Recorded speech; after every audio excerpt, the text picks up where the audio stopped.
tadi pakai yang di sini.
Bos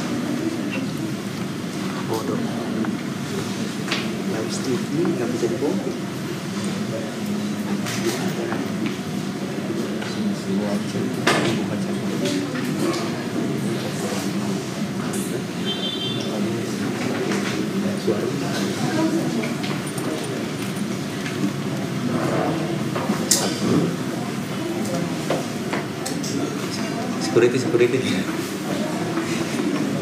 Security.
Iya.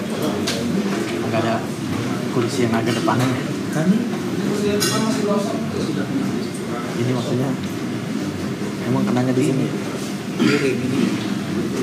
Harus gede, harus. Bismillahirrahmanirrahim. Assalamualaikum warahmatullahi wabarakatuh.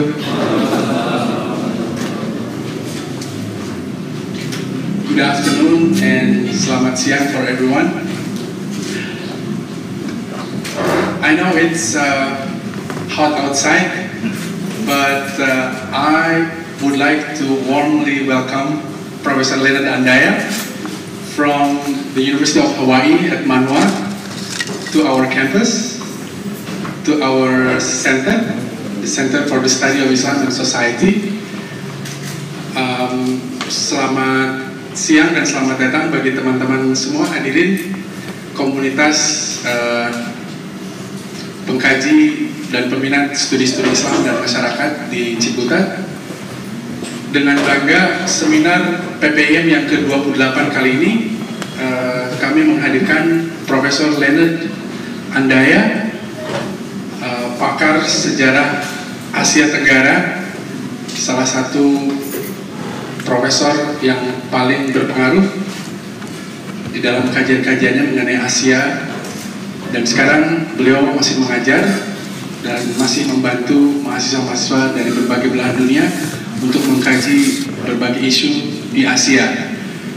Kali ini beliau akan menyampaikan beberapa hasil temuan-temuan pentingnya dalam penelitian terakhir mengenai kota-kota pelabuhan, port cities, sebagai salah satu tempat munculnya berbagai inisiatif, gerakan, dan perubahan yang terjadi di benua Asia, dan kita akan dengarkan bagaimana hal itu terjadi dan sampai mana, dan kira-kira apakah kota-kota itu hanya terbatas seperti Singapura, Dubai, dan lain-lain, bagaimana dengan Batavia dan Jakarta sekarang. Jadi saya kira itu hal-hal yang akan kita dengarkan, meskipun beliau membahasnya dari abad 15 sampai abad 19. Dan di tengah-tengah kita juga sudah hadir Bapak Dr. Saiful Umam. Pak Saiful Umam mendapatkan gelar PhD-nya juga dari Department of History University of Hawaii at Manoa, dan Profesor Leonard Andaya ini adalah advisor-nya. Jadi sungguh merupakan sebuah paket yang luar biasa hari ini. Jadi sangat membanggakan, dan mudah-mudahan bisa membantu kita bisa memahami dengan lebih baik sejarah perkembangan kota-kota di Asia. Without further ado, saya akan sampaikan mic saya kepada Pak Saiful untuk segera memulai acara ini. Terima kasih. Sekali lagi selamat datang kepada Profesor Andaya. Assalamualaikum warahmatullahi wabarakatuh. Selamat siang kawan-kawan semua. Terima kasih Om Dadi yang telah mengantarkan diskusi kita pada siang hari ini. Kita saling memanggil Om kalau di kantor itu, karena memanggilkan anak kita. Jadi supaya lebih dekat aja, tidak Pak gitu kan, terkesan formal gitu. Kalau memanggil namanya langsung kan bagi orang Indonesia kadang-kadang kan tidak pas gitu. Jadi kita memanggilkan anak kita sehingga memanggil Om. Bapak dan Ibu serta saudara-saudara sekalian, tentu saja ini sangat sangat spesial, sangat istimewa siang kita di hari ini, karena kebetulan Profesor Andaya ini ada di Jakarta, jadi saya culik lah untuk ke PPIM untuk membagi ilmu, untuk memberikan ceramah ke kita semua. Karena kalau mendatangkan langsung kan mahal juga kalau dari Hawaii kan. I think like that, so that's why we take advantage of his presence here, gitu kan. Karena ada konferensi kebetulan mulai dari tanggal 6, konferensi nasional sejarah yang bertemakan tentang maritim, sejarah maritim nasional, saya kira. Maka beliau kebetulan karena hubungan, kalau di sini kan hubungan kiai sama murid lah, kira-kira gitu. Kalau hubungan hubungan antara supervisor sama mahasiswa di luar negeri itu biasanya lebih dekat dibanding dengan supervisor di sini, profesor di sini sama mahasiswanya. Itu saya yakin gitu. Jadi kita bisa menunjukkan bagaimana bedanya hubungan profesor sama mahasiswa yang dibimbing di luar negeri itu jauh lebih dekat dibanding kalau misalnya hubungan antara profesor dan mahasiswanya di sini yang dibimbing, padahal sama-sama bimbing, kira-kira gitu. Terima kasih juga ke Profesor Andaya yang sudah bersedia saya culik untuk saya bawa ke sini untuk berbagi ilmu pada siang hari ini. Pada rencananya memang beliau akan membahas soal seperti yang di judul itu, Port Cities, the Multicultural Emporium of Asia. Sebelum kita mulai, saya sedikit memberikan menjelaskan secara singkat biografi beliau. Meskipun sebagian di antara yang hadir di sini sudah tidak asing dengan Profesor Andaya karena kepakarannya, tapi tidak salah kalau saya memberikan sedikit gambaran. Kalau lihat wajahnya, saya kira tidak tipikal Amerika, kira-kira gitu kan. Pak Andaya ini memang betul bahwa Pak Andaya ini keturunan Filipina. Jadi orang tuanya dari Filipina, tetapi pindah ke Amerika sudah lama. Jadi beliau tumbuh dan besar di Hawaii, memang di Hawaii. Tapi kemudian beliau belajar, kalau lihat CV-nya itu sarjana mudanya atau di Yale. Sarjana kalau di sini S1 ya sekarang. Itu di Yale. Di Yale itu berarti di negara bagiannya di Connecticut di atas New York sana. Kalau nggak pernah, ya nggak bisa menggambarkan lah ya. Kalau dia sudah bisa menggambarkan kira-kira di mana kan aktivitas itu, tapi kalau belum pernah salah ya susah menggambarkan. Jadi BA di Yale tahun 65, lalu kemudian master dan PhD-nya di Cornell. Nah di Cornell itu di Ithaca di New York, beliau memang dari awal sudah concern di history, PE-nya di history, kemudian di MA dan PhD-nya juga sudah spesifik Southeast Asian history. Saya kira sangat masuk akal karena beliau mempunyai akar dari Asia Tenggara sehingga kemudian mengambil Asia Tenggara sebagai spesialisasi. Dalam karirnya juga sudah melanglang ke berbagai universitas. Beliau pernah ngajar di University of Malaya, pernah di Australia, pernah di Auckland, sebelum kembali lagi ke Hawaii yang tempat tinggal beliau sampai saat ini. Di antara buku-bukunya yang tentu saja yang sangat familiar itu ya banyak sih yang familiar bagi saya, semuanya familiar tentu saja, tapi bagi kawan-kawan semua belum tentu. Jadi bersama dengan istrinya yaitu Barbara Andaya, beliau menulis tentang history of Malaysia. Jadi kalau kita punya Rick Lev yang menulis National History of Indonesia, itu kira-kira bukunya Prof. Andaya yang ditulis sama Ibu Barbara itu juga kira-kira sama seperti itu. Jadi buku tentang sejarah nasional Malaysia.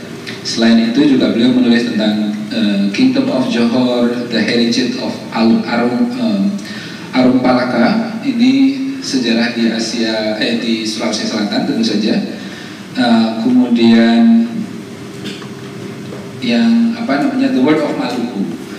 The World of Maluku juga beliau tulis, ini diterbitkan tahun 93, sementara The Heritage of Arum Palaka ini tahun 81. Menarik tentu saja penjelasan dari Arum Palaka, nanti kalau misalnya bisa sempat lihat bukunya, karena persepsinya menjadi beda ketika dijelaskan oleh Profesor Andaya. Arum Palaka kan selama ini dianggap sebagai tokoh yang antagonis gitu kan, berkolaborasi dengan Belanda. Tapi dari sisi lain bisa dilihat beliau juga punya kontribusi penting dalam sejarah lokal. Selain itu adalah buku terakhirnya, sebelum terakhir, dua terakhir adalah Life of the Century, Trade and Ethnicity in Strait of Malacca. Saya kira ini juga satu buku yang sangat penting untuk melihat bahwa yang namanya, yang saya ingat ini dari buku ini, yang namanya Malaysia itu kan akarnya juga dari wilayah yang sekarang menjadi Indonesia. Jadi Leaf of the Century, daun dari pohon yang satu itu kira-kira Malaysia sama Indonesia itu ya akarnya satu, daunnya pohonnya satu, tapi lalu kemudian menjadi daun yang berbeda. Ditarik ke belakang pasti punya hubungan yang sama, tapi pada to certain extent Malaysia misalnya tidak mau menarik ke belakang sejarah bagaimana awal Malaka misalnya, itu tidak ditarik ke belakang, tapi hanya sampai Malaka. Kenapa tidak ditarik ke belakang? Nah itu tentu saja ada pertimbangan sendiri lah. Yang terakhir adalah History of Early Modern Southeast Asia. Ini yang buku yang teranyar yang ditulis sama Barbara kembali dan terbit tahun 2015, diterbitkan oleh Cambridge. Ini juga buku rujukan untuk studi Asia Tenggara. Jadi secara kepakaran memang beliau ini concern pada sejarah Asia Tenggara, early modern, tapi juga sempat mendalami Maluku. Sementara Profesor Barbara sendiri yang istrinya adalah sempat mendalami Palembang pada saat itu. To live as brothers, right? To live as brothers itu disertasi waktu itu yang menjelaskan tentang kerajaan di Palembang. Saya tidak akan berpanjang lebar, tetapi kira-kira itu sedikit biografi beliau. Di antara sedikit sejarawan Asia Tenggara, tentu saja Profesor Andaya ini adalah salah satu yang leading, produk dari pusat salah satu kajian yang penting di Amerika, di Cornell, yang kuat soal studi Asia Tenggaranya. Jadi beliau ini sempat waktu kuliah bareng sama, kalau dari Indonesia ya Pak Taufik Abdullah. Jadi Pak Taufik Abdullah itu segenerasi lah sama Profesor Andaya sama Barbara. Jadi mereka berteman sejak kuliah. Saya kira itu sebagai perkenalan. ke Profesor Andaya ini, dan saya kalau nanti nanya lebih jauh di luar diskusi lah nanti. Baik, terima kasih sebelumnya, dan saya sangat menghargai kesempatan ini. Mudah-mudahan kita semua juga akan mengambil manfaat dari apa yang disampaikan oleh Profesor Andaya. Memang tidak spesifik Islam, tidak, tetapi saya kira nanti terkait dengan multicultural, bagaimana kita learn of multiculturalism dari sejarah yang demikian lama, misalnya yang dulu yang sekali, tapi kemudian kita melihat kondisi Indonesia, multikulturalisme di Indonesia seperti sekarang. Ini juga kita bisa melihat pelajaran apa yang penting kita pelajari dari pengalaman masa lalu itu. Silakan Profesor. Terima kasih banyak.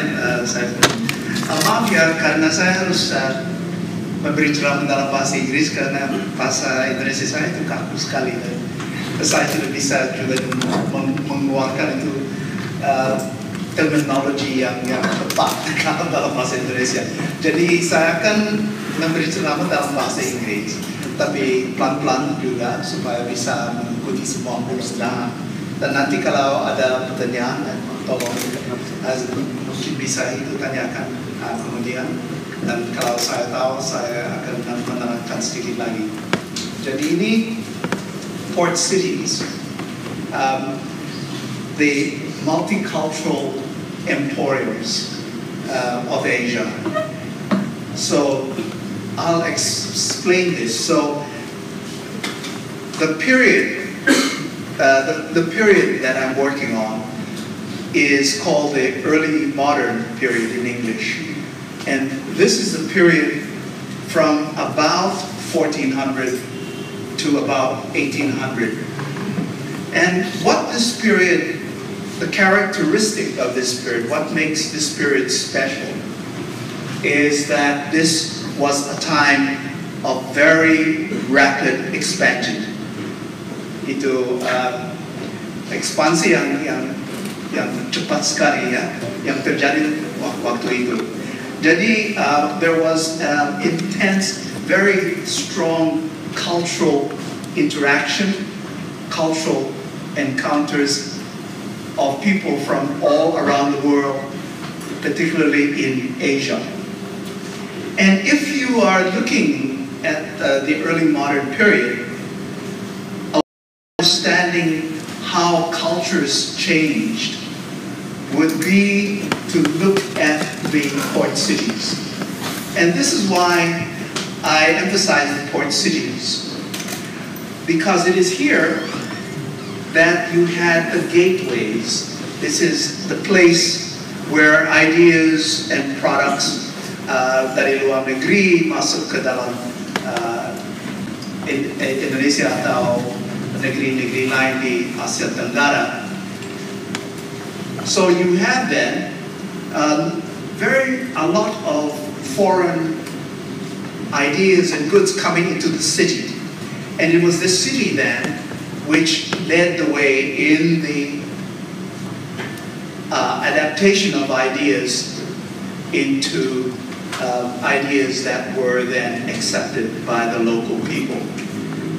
So there are many important port cities in Asia. And so just for an example, I've looked at Masulipatam, which is an area in India, in the east coast of India. And one of the things that is important here is that Masulipatam was one of the very early important port cities in Asia. And you had already large numbers of different people that were part of the area around Persia, Armenia, then also other people from different parts of the world. It was also important because it was the departure point. This is where the Hajj came from. From Southeast Asia, the Hajj moved to Masulipatam, then around to Surat, then into the Middle East. So the area became very well known for new ideas, religious ideas, as well as other philosophical ideas. Another example, a second example of a very good one, is from China. So China has always been very important in world trade, first through the land and later through the sea. And one of the most important of the areas in China was the city of Guangzhou, or in European sources, Guangzhou is usually called Canton. And so it was already very important when the Europeans arrived in Southeast Asia in the 16th century.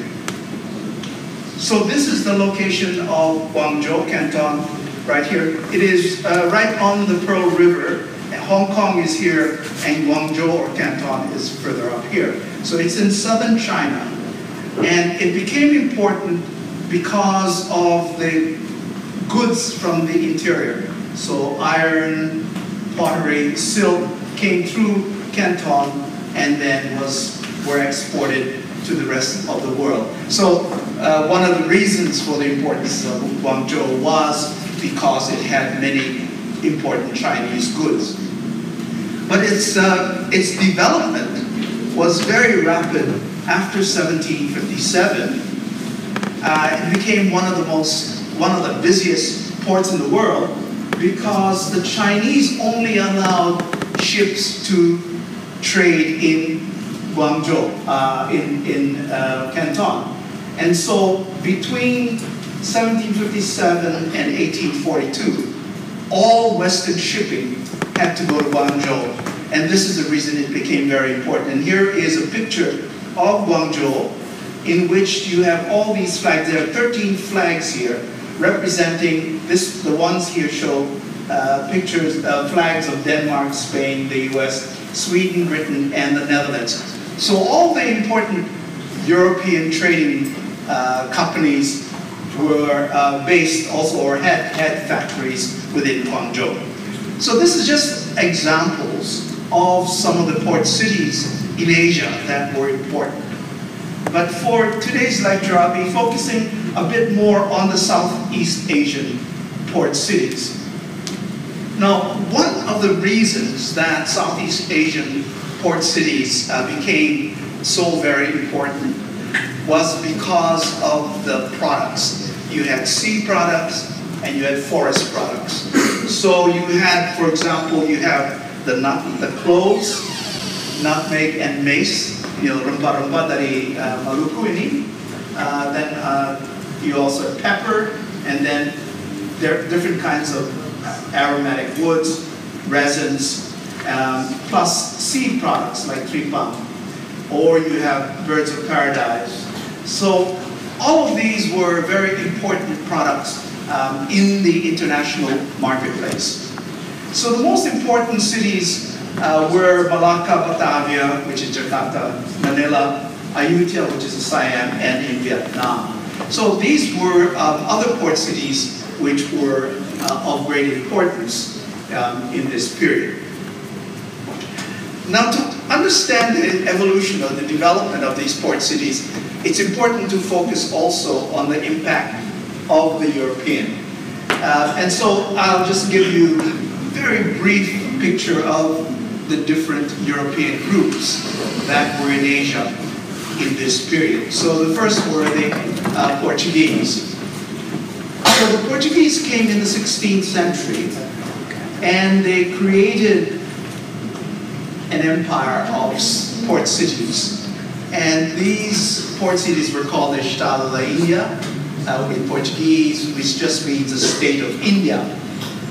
So the Portuguese empire, or the seaboard empire, extended from Africa, so this is East Coast Africa, all the way to India, Sri Lanka, Southeast Asia, and to Macau.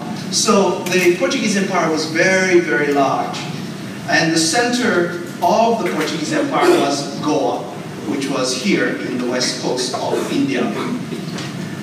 The second important European group was the Spanish. But the Spanish came to Southeast Asia to try to monopolize the spice trade. But because the Portuguese were already there. They couldn't go into Maluku. So they decided then to focus on making the Philippines into a Christian stronghold. And so Christianity became the goal of the Spanish.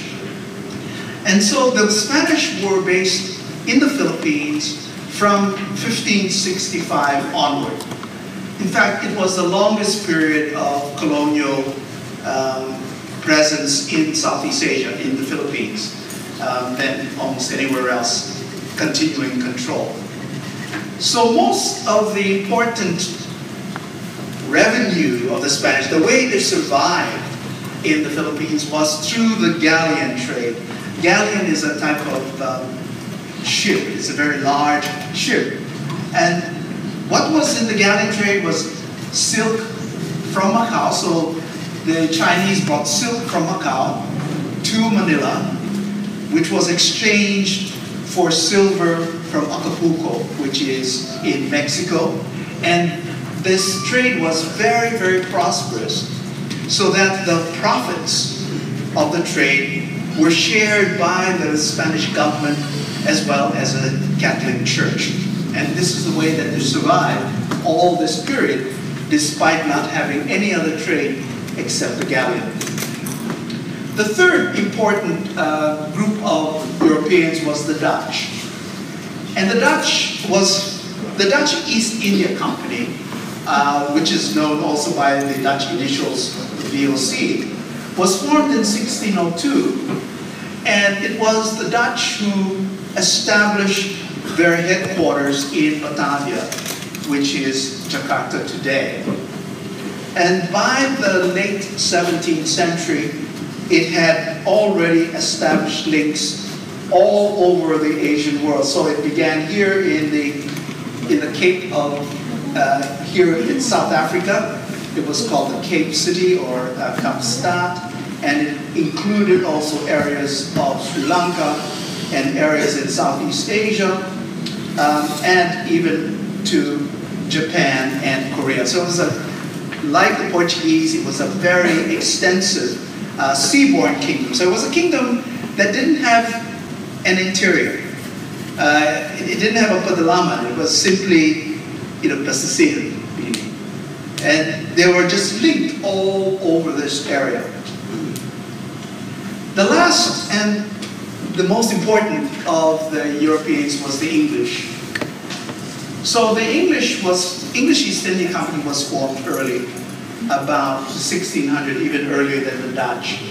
But it withdrew, it left Southeast Asia very early because of the Dutch. And so it based its activities in India. And this is where the English really spent most of the time, and that's where the most profit came from India.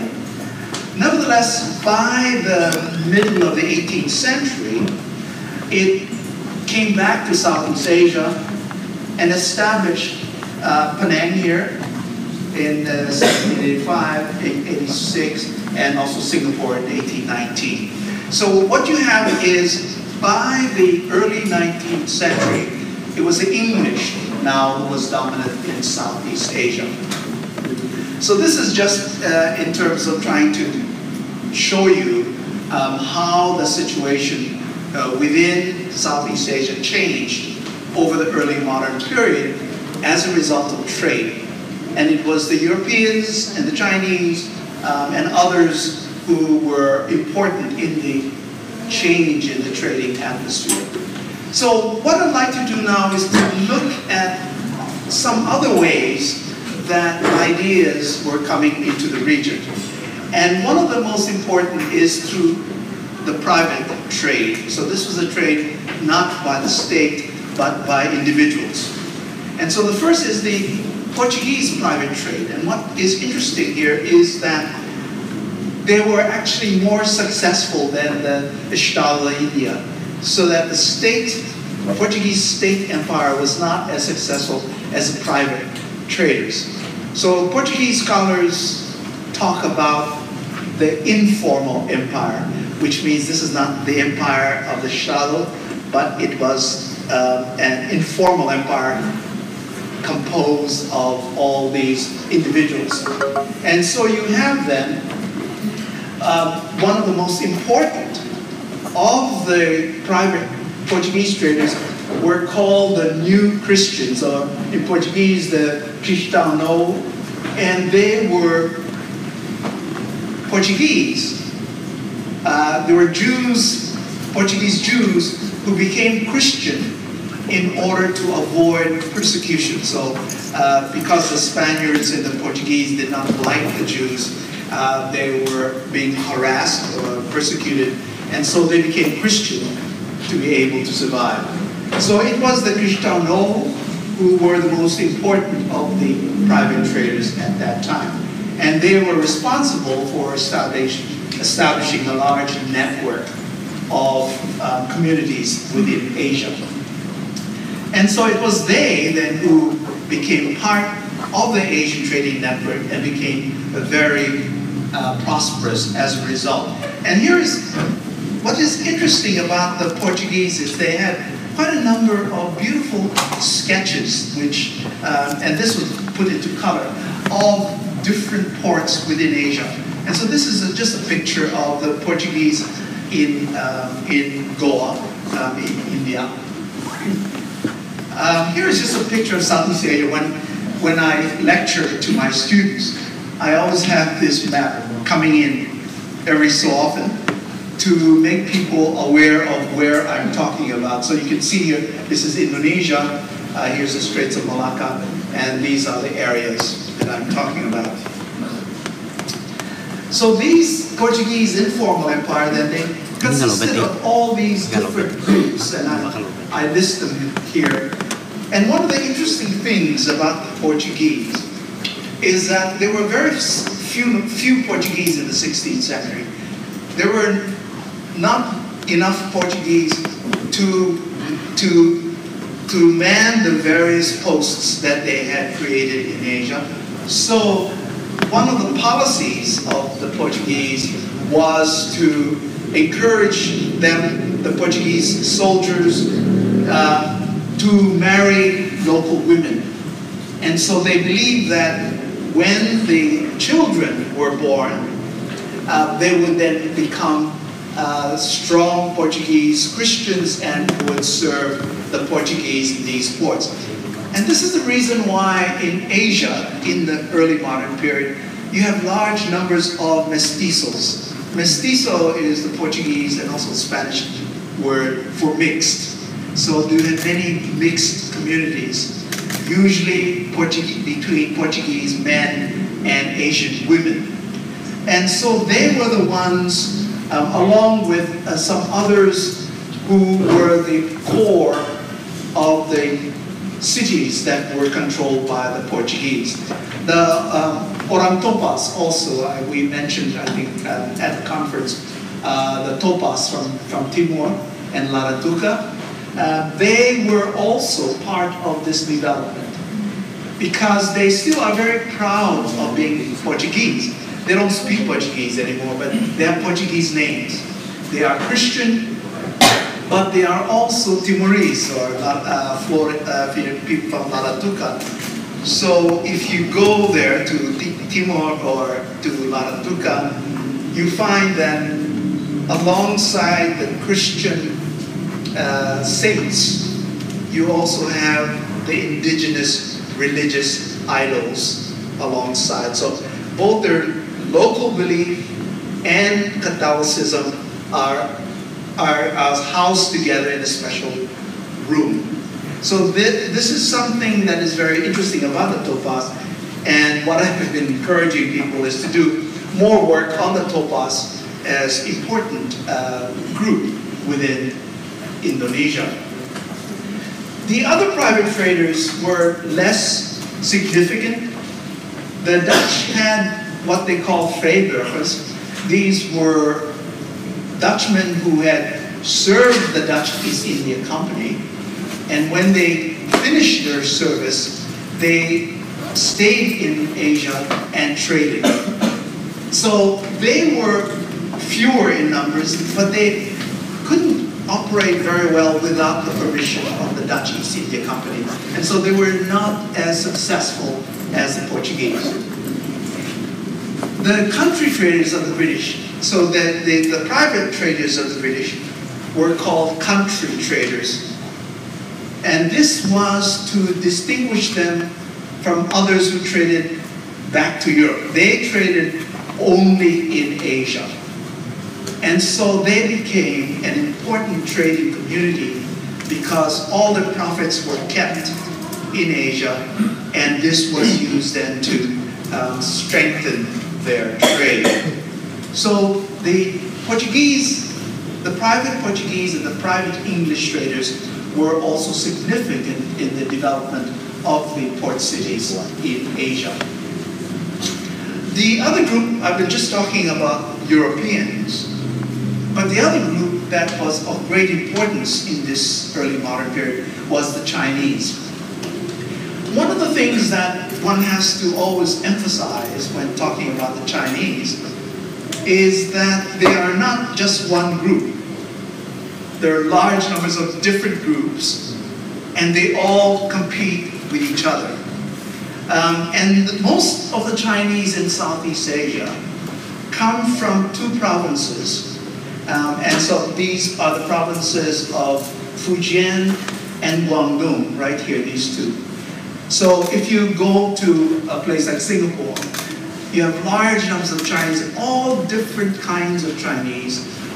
Before they used to all speak their own dialects, but now because of Singapore policy, they all speak Mandarin, and many of them do not speak the local dialects anymore.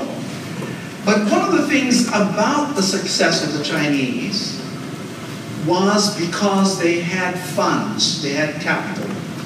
And they had capital from, not only from the Chinese in Fujian and Guangdong, but also the Chinese from Southeast Asia.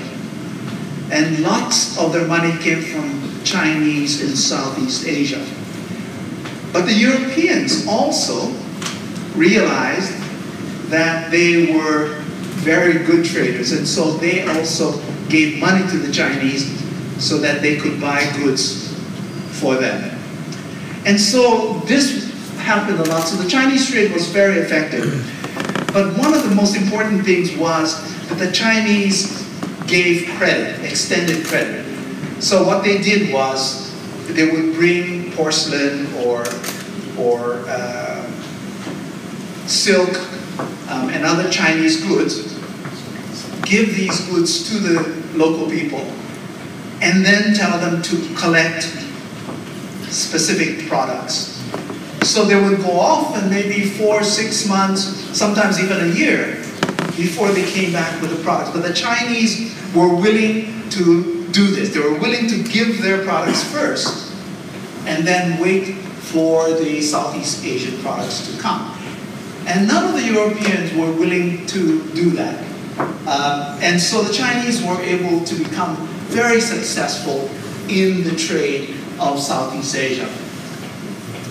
And you can see that they started to, because of the large number of traders coming into Southeast Asia, many of them began to stay in Southeast Asia. But also, when the Europeans began to build Batavia or Jakarta, and the Spanish built Manila, and the Portuguese built Malacca, they found that the local people were not interested or did not have the experience of working in cities. In contrast, if you look at the Chinese, they have had urban communities. That means they have had cities for a very long time. So they were more accustomed to city life. So the Europeans imported Chinese to become settlers in the cities, European cities in Asia, so that they would provide all the different work that was necessary. So you had carpenters to build the houses and build the buildings, bricklayers, smiths making tools, you had bakers baking bread, shopkeepers, and so forth. You had all these different Chinese with special skills who then helped the Europeans develop the cities. And this is the reason.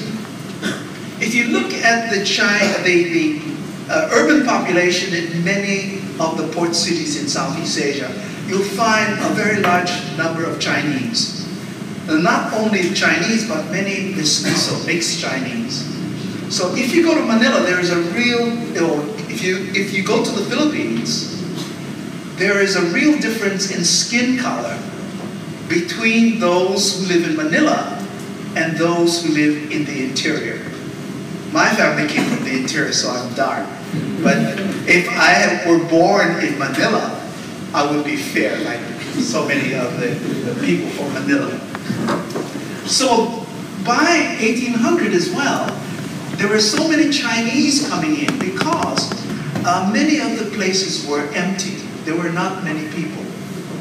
And so when the Chinese wanted to get tin, for example, or gold, they often could not use the local people. Many of the Malays, for example, didn't want to go underground. They said,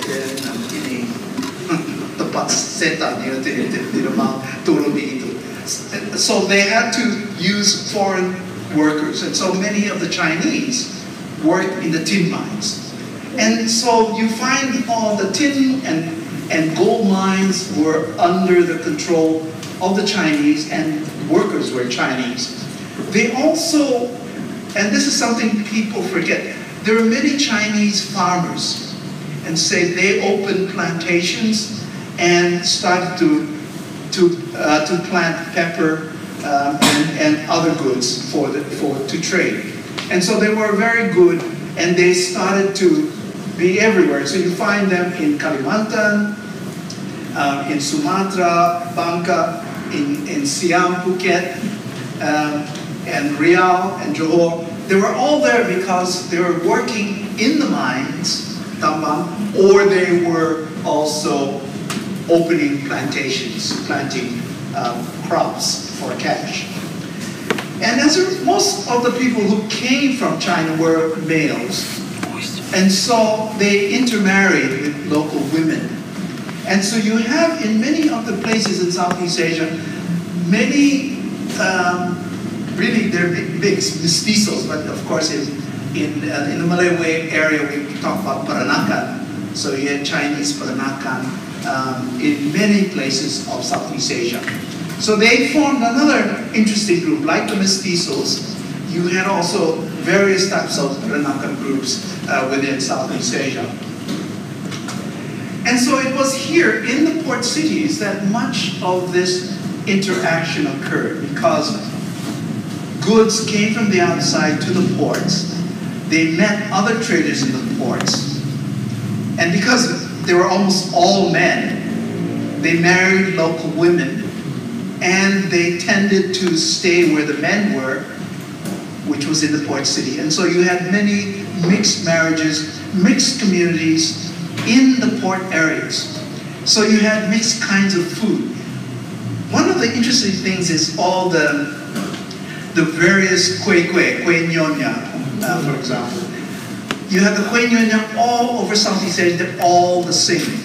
It's all based on the similar kind of food. So when here you have, I don't know what you call it, the rice wrapped in banana leaves. Tumang. But you have very, very similar kinds of goods here. And also in India itself, you had large numbers of intermarriages between Indian and the British. But the English and the British had a very different attitude toward the mixed marriages. So in all the port cities, there usually was a distinction in places where they lived. So the Chinese were in the Kampung China, you had the Malays, Kampung Melayu, Kampung Jawa, and all these places. And then the local people were in a different area. So this is the way that these port cities were organized. But in Calcutta, in India, Calcutta was the center of the English East India Company.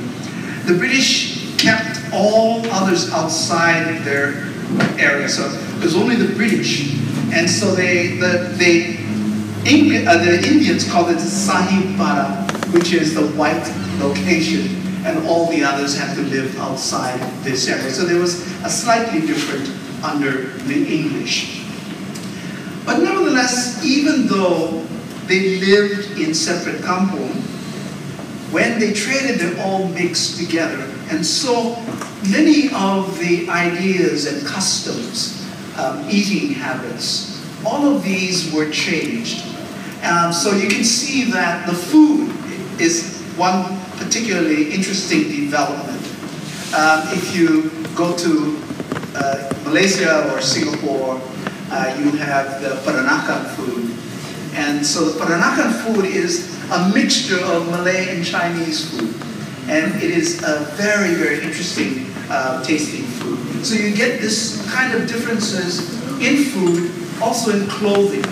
You see some of the Baba Chinese, they wear Malay clothing, they speak Malay, but they have very strong Chinese connections. So this culture then is called cosmopolitan culture. So to summarize, this is like having a break of advertisement. So to summarize, there was a lot of intermarriages in the port cities because the port cities were the gateway for trade goods and ideas coming into the region. And so they first had to go through the port cities, and it was in the port cities that you had then the transformation, adaptation, so that later on they could be acceptable to the people in the interior. And so what you found in many of these port cities were people who spoke several languages, not only their own, but many of them could also speak Malay or Portuguese, because Malay and Portuguese were the language of trade. And so you had many languages spoken, a large number of intermarriages with children of different ethnic communities, and even their cultural products became mixed. And so what I'd like to do now is to show you the culture of these port cities and how they were transformed and become a very mixed type of culture. And we talk about the cosmopolitan culture of the port cities because it incorporated indigenous or local ideas plus ideas from the outside world. So you have evidence then of cultural borrowings. This is from the 19th century in Penang. And this is a Warrior theater. So the Warrior theater was it was performed by the Indian Muslims in the 19th century.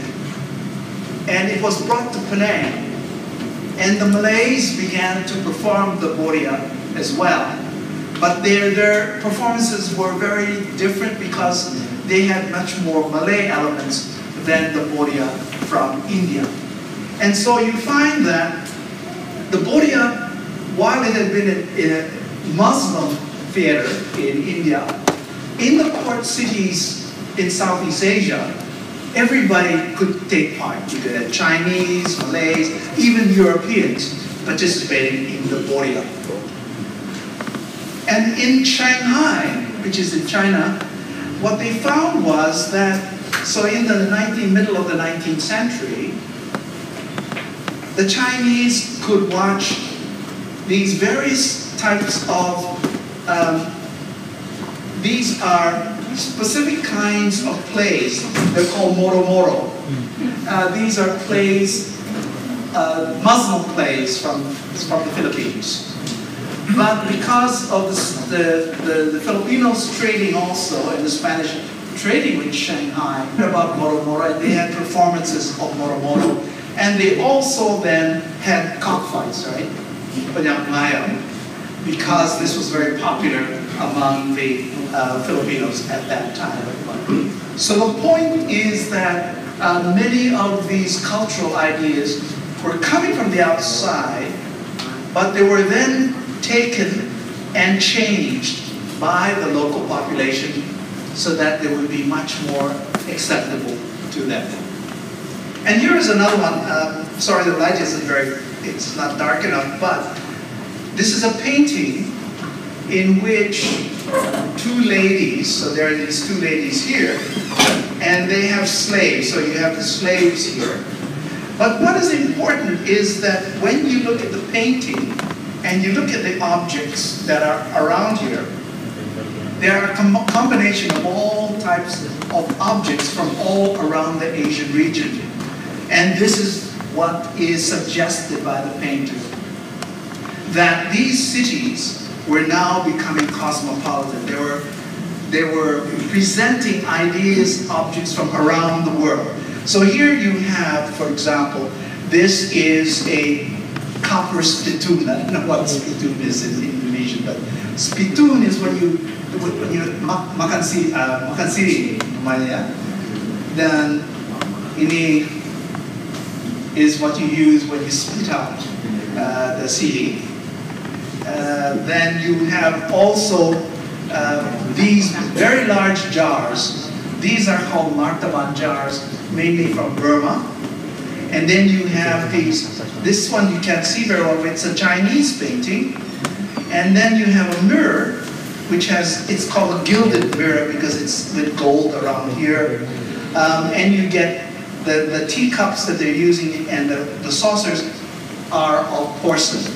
So what the picture conveys is the mixed, the community with all these different cultural objects. And this was very common in the port cities in Asia. And this is also an interesting cultural aesthetics, not sure what it is in Indonesia, but cultural aesthetics. So here is a bowl.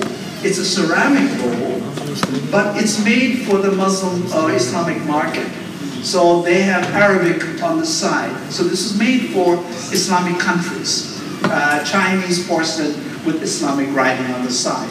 So this is where you have this combination of cultures that took place within the port cities. And you also had various types of European designs. Indian textiles or Indian cloth was the most dominant cloth, most important cloth in the world until the Industrial Revolution in England in the late 19th century. Prior to that time, or late 18th century, prior to that time, Indian cloth was greatly desired. So the Dutch were also importing Indian cloth, but they wanted also Indian cloth with European designs. So you had the Indians making cloth with European objects or flowers, designs, and then re-exporting them back, sending them back to Holland. So here are examples of ideas that are being changed to suit the tastes of different groups around the world. And much of this was occurring in the port cities. A lot of the experiments of trying to change designs, to create new products that would be attractive. All of these were occurring within the port cities. And in the religious element as well, it's very interesting. So that the inhabitants of the port cities were pioneers in adapting these ideas for local needs. Now this is an interesting case. This is the Nabi Khidir. But in Manda, in Sulawesi, this is called a Nabi Heder. And it is not Nabi Heder who's important, it's his wife, Isabaria. And the reason is that Isabaria is the one who protects, she guards against enemies from the sea. And so for Manda, the enemies come from the sea. So she was the protective spirit. So Nabi Khidir was adapted within the Mandar area and it was his wife who became important. So this is not unusual. It's very true of Southeast Asia. It is the women's spirits or the women gods who are very important because these port cities tended to be looking toward the sea, because that's where the trade comes. So here is another one. I mentioned that the Chinese were very good traders, and there were many Chinese traders in Southeast Asia. And so when the Chinese left China to come to Southeast Asia of Jesus Christ, so she is seen as a protector of sailors. So all the Europeans, the Spanish, Portuguese sailors, when they went out, they had images of the Virgin Mary. And you can see here, she's standing on waves. Mazu is also on some type of fish, I think. Islamic reformism becomes very strong in the Middle East, and also the Christian missions become associated with the European colonial regimes. And so there is now less tolerance for difference. And so you find much less adaptation of religious ideas from the late 19th century in this area. But if you look at the early modern period before the late 19th century, you would find that many of these kinds of mixtures of ideas, of religious ideas, continue to occur. So in the 19th century, it's a major change. And so what you find here is that now it's not only men who are coming into Southeast Asia, but you have European women as well as Chinese women. So there is less intermarriage, less mixing within the port cities. And as a result, there is much less cultural exchange in the port cities as there was in the earlier centuries. Nevertheless, they continue to be an important area of different groups of people who live there. And so one of the British women travelers wrote that when she's talking about Singapore, she said, Singapore is a city ablaze with color. That means just full of color, fascinating medley of mingling nationalities, just a very colorful mixture of all the different personalities, ethnic groups. So just to conclude, then, just to highlight the important points that I'd like to have you remember. First of all, the early modern period, which is 1400s to 1830s, was an important period in the history of the world because of the increased trade, international trade, and the very large cultural encounters of different groups and different ideas in this period. And Southeast Asia was one of the leading areas in the transmission of ideas, in the exchange of ideas, mainly because many of the international traders were searching for Southeast Asian products. And so they were coming to Southeast Asia. And so many of the ideas from different parts of Europe and Asia were being brought to the port cities within Southeast Asia. So you can think of the port cities as incubators. When you have an incubator, it's something that you have to produce something new. So in the port cities were places where new ideas were formed. It was a place where the ideas from the outside were mixing with the local ideas and producing a different form. And so what you find is that these port cities were where a lot of the exchange of ideas and goods occurred, and prepared the way for this kind of ideas and goods to be then moved and transferred into the interior. So if you think of that, if you think of Southeast Asian history, many of the ideas that finally reached the societies came via the port cities. They first had to spend time in the port cities as they were adapted to the ideas coming from the outside world. And once they found the right mixture of the outside and the inside, and they found that out by the popularity of the new ideas, this was then brought to the interior. So this is something that is often not emphasized enough, that the port cities were very important communities, and that one needs to really focus a little bit more on the port cities to understand the transmission or the spread of ideas in Southeast Asia in the early modern period. In fact, the port cities are very important. That today they are, they're having an exhibition in Singapore in the Asian Civilizations Museum, where they are showing all these objects from the different port cities. And these objects show the mixture of all the different cultures.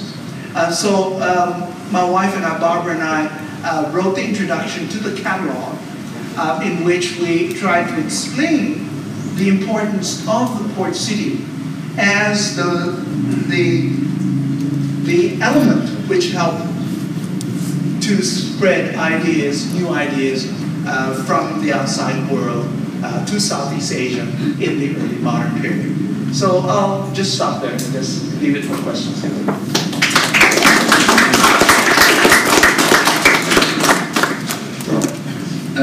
Terima kasih Profesor Andaya.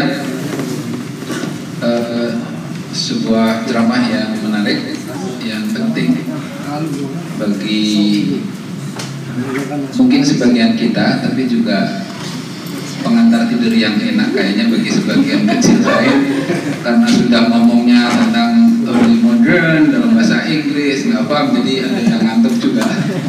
Apa-apa, tapi oke, ada sebelum saya buka pertanyaan, mudah-mudahan para peserta bisa mengikuti, karena tadi Profesor Andaya sengaja berbicara agak pelan supaya bisa diikuti, tapi ada beberapa poin yang saya coba bantu saringkan dari apa yang disampaikan oleh Profesor Andaya tadi terkait dengan port city, dengan kota pelabuhan.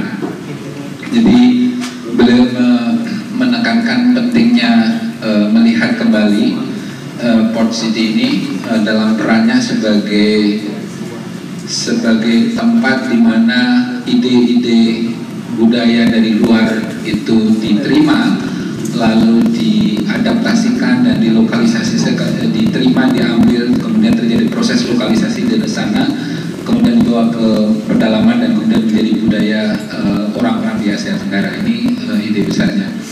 Tadi menunjukkan bagaimana ada kekuatan, ada 4 kekuatan dari luar Asia Tenggara, terutama dari luar Asia lah maksud saya, yang berperan penting untuk memperkenalkan ide-ide baru, budaya-budaya baru ke wilayah Asia, yaitu Portugis, Spanyol, Dutch, dan Inggris. Tentu saja biasanya dalam sejarah Islam selalu dikaitkan bahwa keberadaan Spanyol sama Portugis itu juga terkait dengan reconquista dan pengejaran orang-orang dari Spanyol yang melarikan diri dari wilayah tersebut pasca 1491 kalau nggak salah.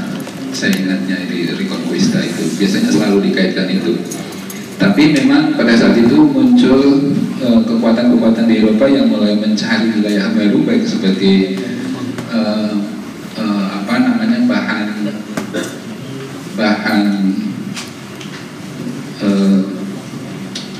apa istilahnya, rempah-rempah yang selalu dicari, maupun juga untuk menjual produk-produk mereka.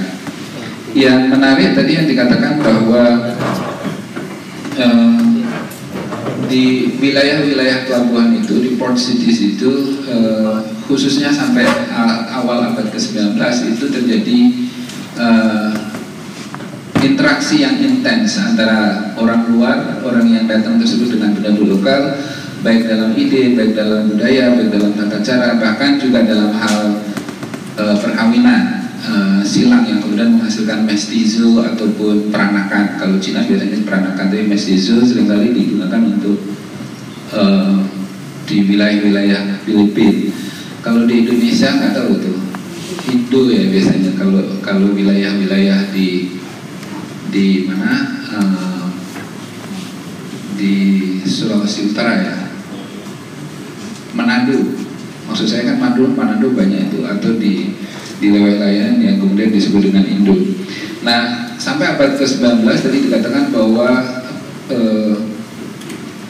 mix tadi, pertukaran ide, pertukaran sampai kawin campur itu sangat biasa.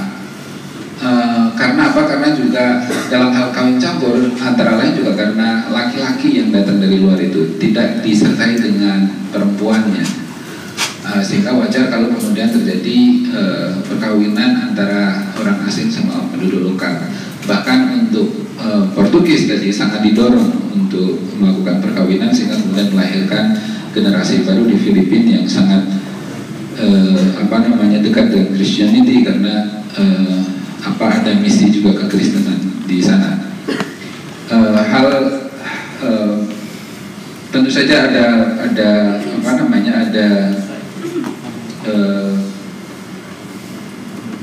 komoditas yang diperdagangkan. Yang menarik adalah tadi penjelasan bagaimana orang-orang Cina itu bisa demikian melakukan cara-cara sehingga bisa mengalahkan pedagang dari negara-negara lain. Dalam hal misalnya mereka bisa memberikan barang dahulu tanpa harus dibayar, nunggu nanti kemudian, jadi modal duluan kira-kira. Jadi hal ini juga kayaknya juga masih berlangsung dalam generasi berikutnya, di mana orang Cina biasanya ngasih modal dulu, tapi belakangan juga bisa mendapat lebih banyak, jauh lebih banyak kira-kira gitu, karena ada faktor balas budi, faktor utang budi dan sebagainya, di luar hal-hal yang sifatnya menjerat seperti praktek belakangan misalnya yang terkait dengan peminjaman yang bunganya lebih tinggi. Tapi kalau pada masa itu tentu saja tidak ada unsur sana. Hanya saja yang menarik tadi bahwa orang Eropa tidak mungkin mau melakukan hal itu, bahwa ngasih barang dulu lalu kemudian gantinya itu, exchange-nya itu nanti setelah beberapa bulan kemudian. Mereka kan pasti akan merasa bahwa itu rugi. Tapi hal itu tidak terjadi pada para pedagang Cina, sehingga itu kemudian menjadikan mereka lebih sukses dalam hal perdagangan. Yang dicatat oleh Profesor Andaya tadi, terjadi perubahan di abad ke-19 di mana mulai banyak orang, mulai perempuan juga ikut berpindah dalam proses perdagangan ini. Jadi entah itu orang Cina ataupun orang Eropa, itu kan sudah mulai banyak perempuannya, sehingga otomatis tingkat kawin campur dengan penduduk lokal menjadi menurun. Dan lalu akibat yang lain adalah tingkat interaksi penduduk lokal sama penduduk pendatang ini juga menurun. Ditambah lagi dengan adanya reformasi Islam misalnya, yang kemudian menjadikan ide-ide purifikasi lah kira-kira gitu. Abad 19 kan kita kenal bahwa mulai ada purifikasi di Saudi misalnya. Kemudian abad 19 akhir pembaharuan di Mesir, dan itu juga menjadikan pemahaman Islam, pemahaman agama dalam hal ini khususnya Islam itu menjadi lebih kaku. Berbeda dengan periode-periode sebelumnya, di mana agama termasuk dalam hal ini Islam itu diterima lalu diadaptasi, disesuaikan dengan kebutuhan lokal, dan kemudian menjadi sesuatu hal yang baru yang itu berbeda dari tempat asalnya. Jadi itu berlaku untuk Islam, tapi juga berlaku untuk budaya lain, untuk agama lain, termasuk Kristen misalnya yang masuk ke Filipina misalnya. Itu juga terjadi sebuah lokalisasi, sebuah adaptasi, tidak lagi menjadi ajaran yang sama dengan tempat asalnya. Nah, itu semuanya tadi itu melalui pintunya adalah di port city tadi. Ketika terjadi perubahan tadi juga di port city, tapi kemudian ketika perubahan itu mengecil atau berkurang, interaksi antara penduduk, antara budaya yang dari luar dan budaya dari dalam dari setempat itu juga berkurang. Itu juga bisa ditandai ditemukan di port city. Jadi port city menjadi wilayah penting, kota pelabuhan menjadi penting dalam sejarah Asia Tenggara ini.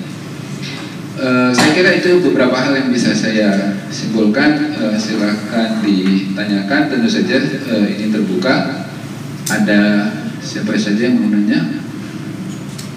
Ada Bu Awalia, ada Pak siapa namanya?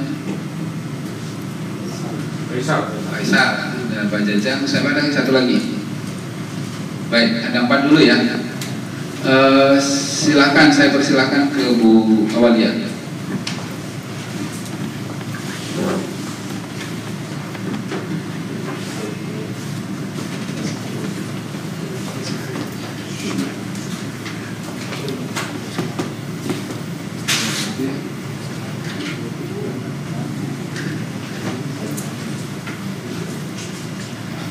Maaf Prof. Andaya, saya akan bertanya dalam bahasa Indonesia. Dalam hasil riset yang terakhir itu ditemukan menaikkan etika, ditemukan ternyata orang Indonesia, terutama yang ada di bagian barat, itu lebih India daripada Cina. Nah, tetapi di sisi lain kita mendapatkan bahwa akulturasi budaya yang ada di Indonesia bagian barat juga, baik dari sisi kuliner maupun sisi fashion misalnya, itu sangat Cina gitu. Kita bisa mendapatkan di pasar, di tempat-tempat yang umum misalnya onde-onde, kue lapis, putu, lontong, you name it gitu, everything is Chinese culture, nasi uduk, nasi lemak ya. Kemudian juga dari fashion kita tahu bahwa sarung encim itu dipakai juga oleh orang-orang Cina yang ada di Malaysia, di Singapura, dan kita sendiri juga menggunakan sarung encim, termasuk kebayanya. Itu how would you explain that? Yang kedua, dari pengaruh yang lain di wilayah India,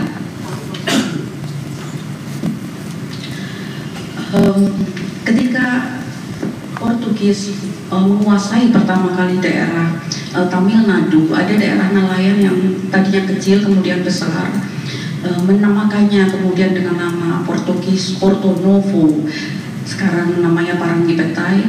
Itu ternyata tidak sepenuhnya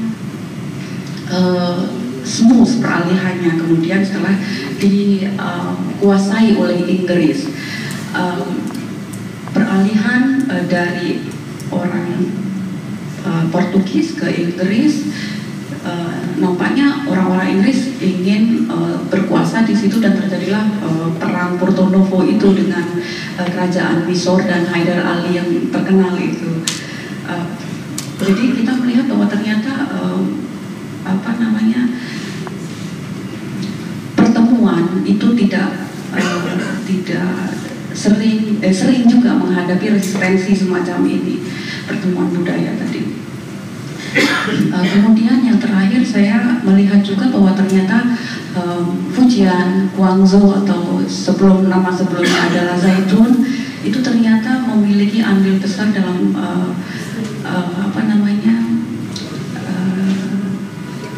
transmisi perdagangan, terutama di daerah wilayah Silk Road, jalur sutra.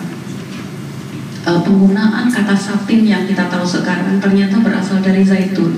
Saya minta konfirmasinya. Terima kasih. Baik, terima kasih atas kesempatannya, Prof. Andaya. Saya juga ingin bertanya dalam bahasa Indonesia mungkin. Saya lebih ingin menyoroti pada aspek budaya kosmopolitan yang itu adalah mempertemukan yang luar dari dalam. Saya ingin mohon penjelasan tadi Prof. Andaya masih menyoroti pada aspek empat kelompok dari Eropa ini, yang dari Portugis, Spanyol, Belanda, dan Inggris. Padahal kalau kita lihat dalam sejarah masuknya Islam di wilayah Asia Tenggara itu kan sejak akhir abad 12 atau awal abad 13 itu sudah ada kerajaan-kerajaan di situ. Dan mereka juga ada di kota pelabuhan. Nah, saya yakin dari ada semacam kontestasi lah antara kelompok-kelompok dari Eropa dan juga kelompok-kelompok pedagang dari Timur Tengah atau Arab ini. Nah, dinamikanya kira-kira seperti apa itu, Prof? Terutama dalam memberikan pengaruh terhadap budaya lokal. Karena tadi Prof. Andaya juga sebutkan salah satu contohnya adalah Nabi Khidir yang itu memang dalam satu manuskrip di pedalaman Kalimantan Barat itu digambarkan bahwa memang Nabi Khidir itu adalah sosok penguasa air yang dia sebenarnya tidak hanya laut termasuk sungai. Nah, dalam konteks Kalimantan Barat kan memang jalur perdagangan awal itu adalah jalur sungai itu. Dan untuk daratnya, wilayah pedalamannya itu bukan Nabi Khidir dia nyebutnya, tapi Nabi Ilyas. Dan itu disebutkan dalam mantra ritual dia itu menyebutkan hal yang semacam itu. Nah, itu saya kira juga ada proses percampuran atau dialog budaya lokal yang bisa jadi inkubatornya tidak hanya di wilayah pesisir, tapi juga masuk pedalaman, terutama untuk wilayah Kalimantan yang di situ kan Sungai Kapuas itu kan membelah hampir tengah pulau Kalimantan itu, dan itu menjadi satu-satunya jalur ketika jalur komunikasi itu pada waktu itu yang paling cepat adalah ditempuh melalui air. Nah, mungkin saya mohon penjelasan pada aspek itu. Terima kasih. Thank you very much, Professor Andaya. I want to know about the different attitude of the European people in terms of marriage, in terms of trade. You say that Portuguese people can easily marry local women, go local, and they produce the mestizo, for instance, in Malaysia, or topas in Larantuka. Compared to English people who create their own exclusive locality in India, for instance. Why the English people in India are exclusive compared to the Portuguese people?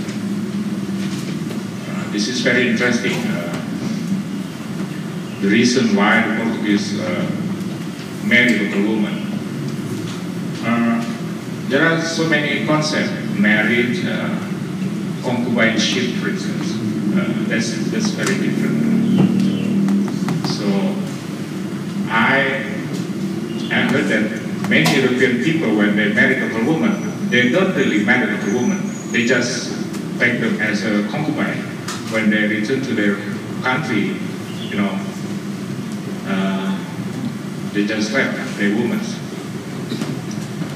And second thing is that I want to know the different attitude of the European people in terms of religious conversion, proselytization. Why is it Catholic Church in Filipina has been so successful? What is the function? What is the role of the fourth city in terms of the religious conversion compared to Dutch in Indonesia, which experience many problems in terms of promoting Christianity to the local population. Thank you very much. The last one, kalau disebutkan namanya.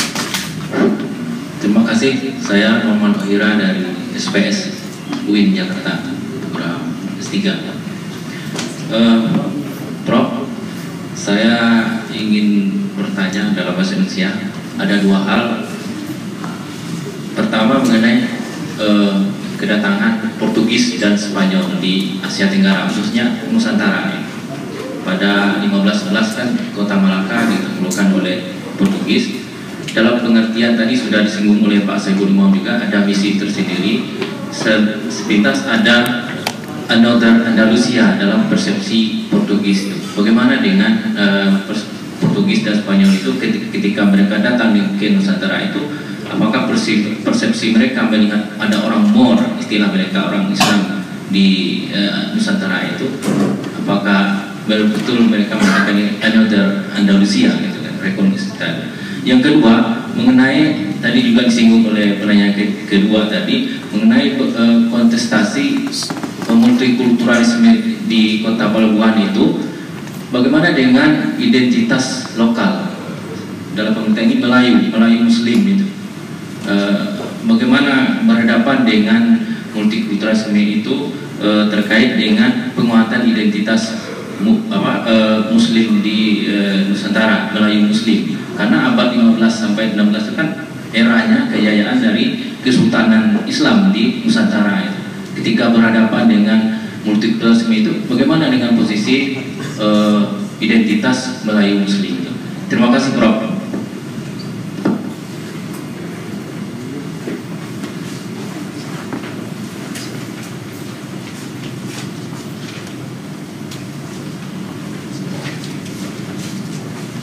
Terima kasih. Saya kira Profesor Andaya, you already read the question. Ya. Saya mau menerangkan dalam bahasa Inggris lagi ya, karena itu terlalu sukar untuk menerangkan dalam bahasa Indonesia. Jadi cultural influence, yes, one knows that Indian influence or Indian ideas came earlier than the Chinese ones. And what you find is a much deeper cultural influence of the Indians than the Chinese. The Indian influence went through the religion as well as, well, the religion associated with the culture. So when you look at all the monuments around Southeast Asia, that many of them are very similar, they're Indianized monuments. If you look at ideas of legal laws and even ideas of statecraft, those are all based on, much of that would be based on early Indian ideas. Interestingly, that when the Chinese came, many of them were traders, and they didn't stay very long. It was only in the 19th century when you did have major Chinese coming in and settling permanently in the region. So the Chinese influence was far more limited. By that time, of course, you had already a strong Indianized cultural attitude in Southeast Asia, plus a European and Islamic one. So that the Chinese one tended to be very much based on certain types of things, such as you mentioned, food. That seems to have been a very important transfer of Chinese ideas. But they also brought in some technological changes, ways of mining tin, for example, which were not known before. These were brought in by the Chinese. They introduced ways of farming and cash crop plantations. So many of their cultural input was in terms of technology and in food. Indian ideas were much earlier, and they were really based on statecraft and religion. And so that's where I think the major differences come between these two areas. And you mentioned something about Saitun. Yes, this is a kind of an earlier version of Canton. And so this is, Canton has always been a very important trading area of China. And one of the things that is also oftentimes not emphasized is the Silk Route through the land. And so you had some of that trade going into the interior of China, into the capital of China, and some then coming down to Zaitun. But it was only later on, after the establishment of the southern Sung in the 12th century, as Chinese began to trade more and more by sea, that's when the sea impact on Canton became very important. So I'm not sure whether that was exactly your question, but I just wanted to explain. Yeah. Oh, satin. That I don't know. I'm not sure about the satin. Where it came from, you mean? Came from Zaitun. Oh, it came from Zaitun. Okay. So it was silk and satin from Zaitun. Thank you. And then yes, and then there was a question about Islam had already been in the region before the Europeans arrived, which is true. And so many of the areas that I'm talking about are the areas in the early modern period. So I'm looking from about the 1400 period onward. So the establishment of Islamic cities, for example, Pasai, these would have occurred earlier. But the important Islamic city that occurred during the early modern period was Malacca. And so when I talk about a port city and the exchange of ideas, it was an exchange of ideas of Islamic Malacca with ideas coming from the outside world.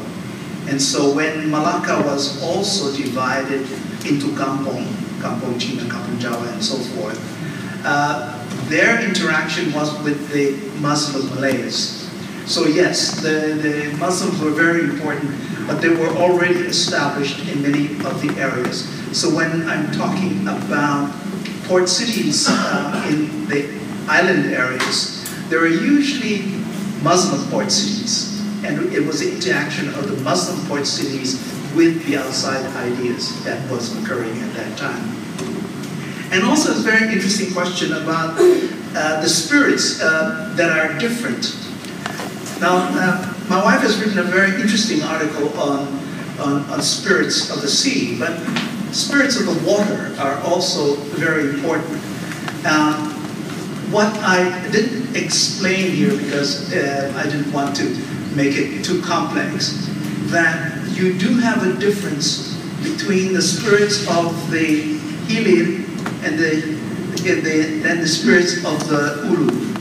And so you'll find in many places in Southeast Asia, you have different types of spirits and also Muslim saints who are from the Ulu and then others from the Hilir. But in Kapuas, the Kapuas River, that's also very interesting because you also have the Danau, the area of the Danau. You have different spirits in the Danau over there as well. So that because Kapuas is a very long river, you have all different types of spirits. But what is important about the spirits of the Hilir is that oftentimes it's the area where the freshwater, sungai, bertemu dengan itu air asin, muara itu, then that area is considered to be powerful spiritually. And this is the reason you have the Isabaria being in that area as a protection against the dangers of that muara. So yeah, you're right. It's a very much more complex area. I've also looked at rivers, and I've looked at the way that rivers are conceptualized, how they think about rivers. And the spirits are very important because every section of the river usually has a different settlement, a different group of people. And so they have different ideas about the river, depending on what part of the river. If they're right on the top where the river is very fast and there are lots of rocks and dangerous rivers, they have a very powerful spirit. And sometimes a spirit usually a male spirit, and it can be very angry spirit.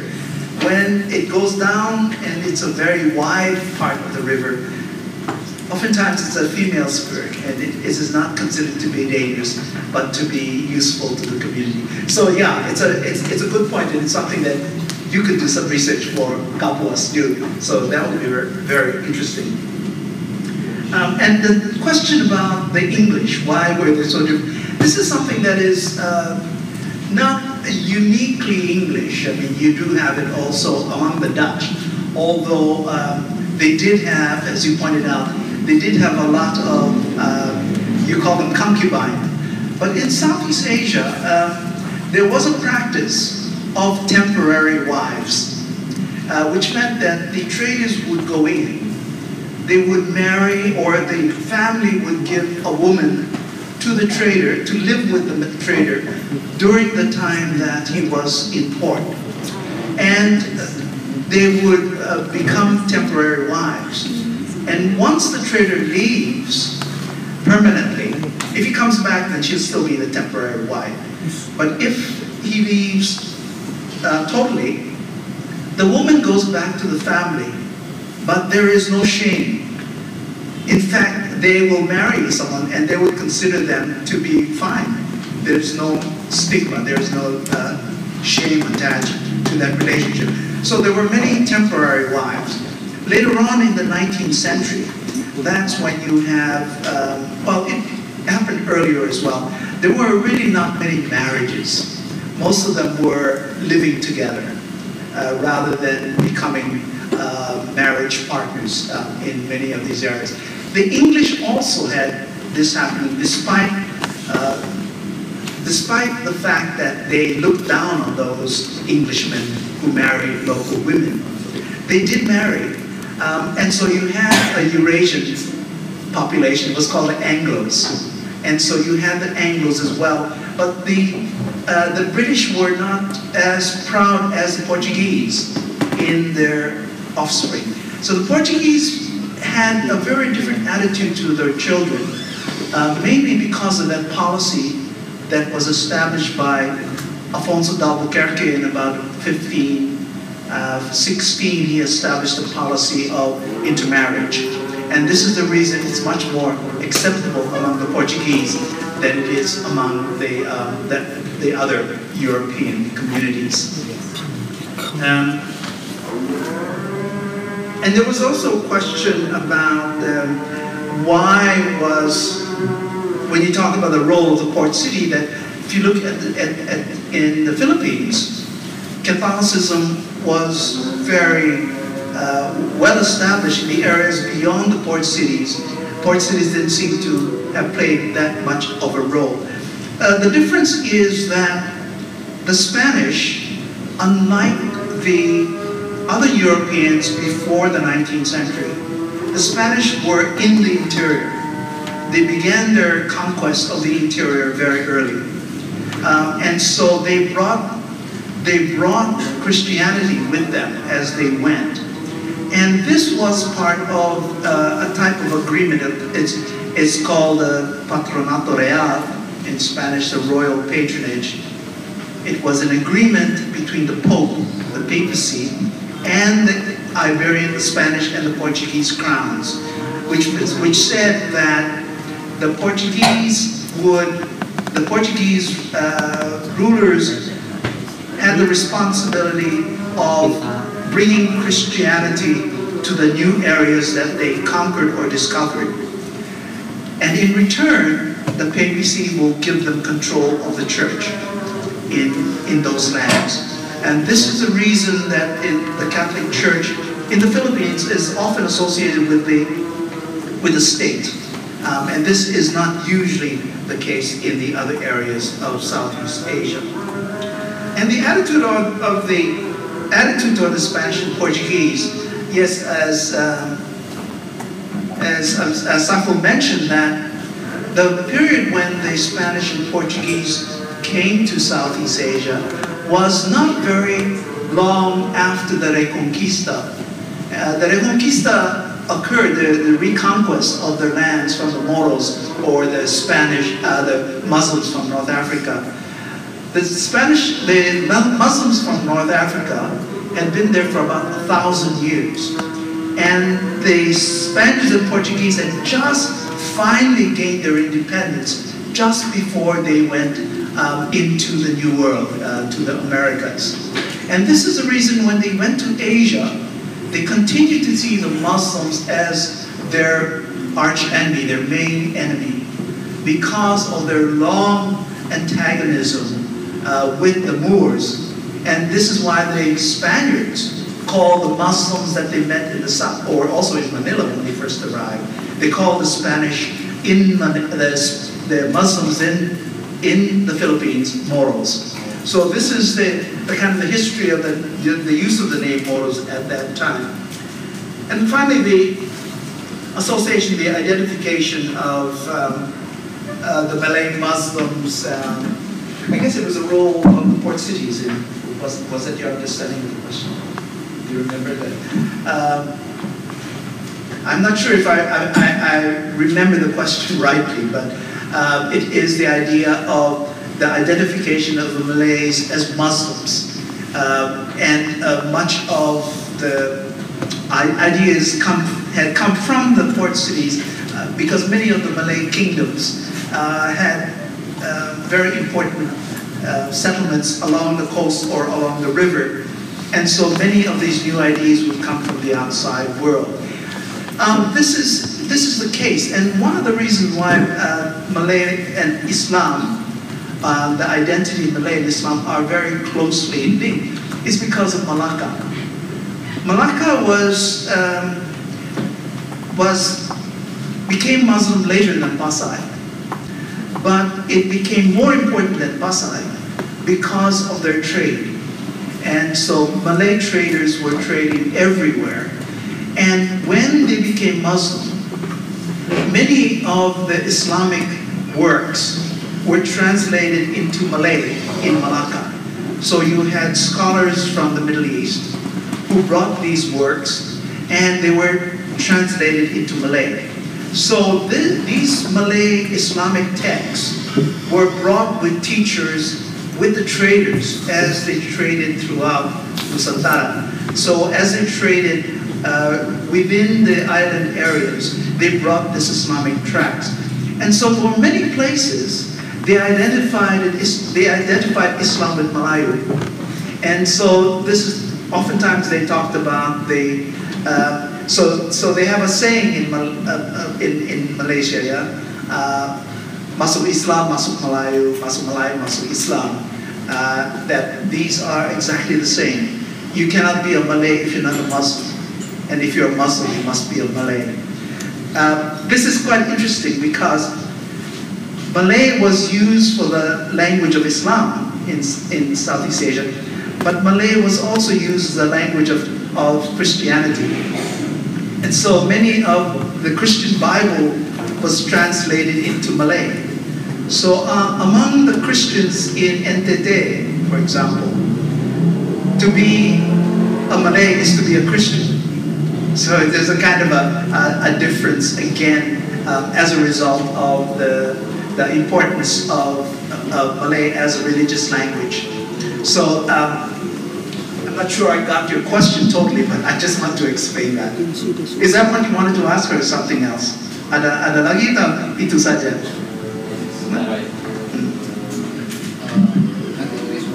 Yeah, I just. Yeah. In regard to, let's say, the interaction between let's say, the brain and the local not really smooth, but in certain cases. Oh, you mean the outside and inside?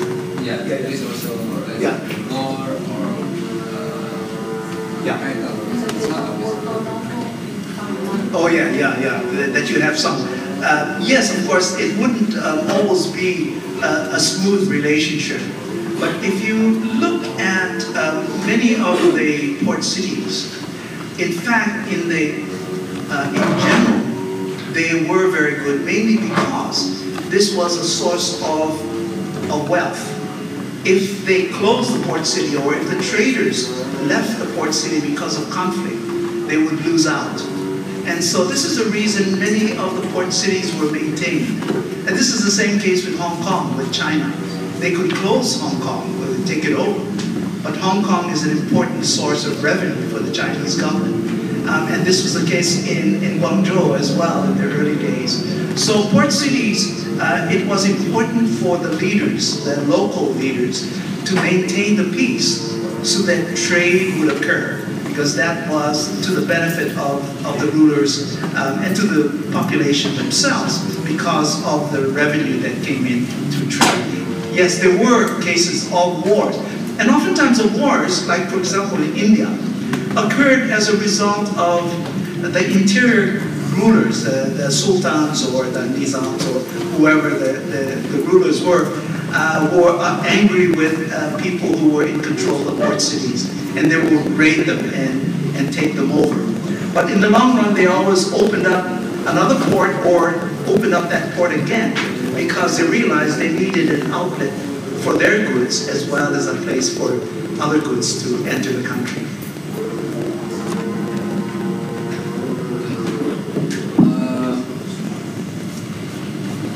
Baik, terima kasih Profesor Andaya. Ada beberapa hal tadi yang ternyata dijelaskan belakangan bahwa apa yang kenapa tadi Profesor Andaya tidak menyebut katakanlah orang Arab atau Persia, karena memang konteksnya adalah ini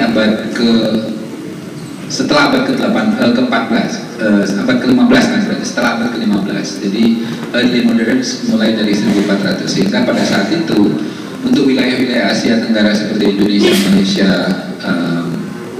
yang sekarang menjadi Brunei itu sudah established sebagai port cities yang Islam tentu saja, sehingga interaksinya dengan orang luar tadi dengan Eropa maupun Cina.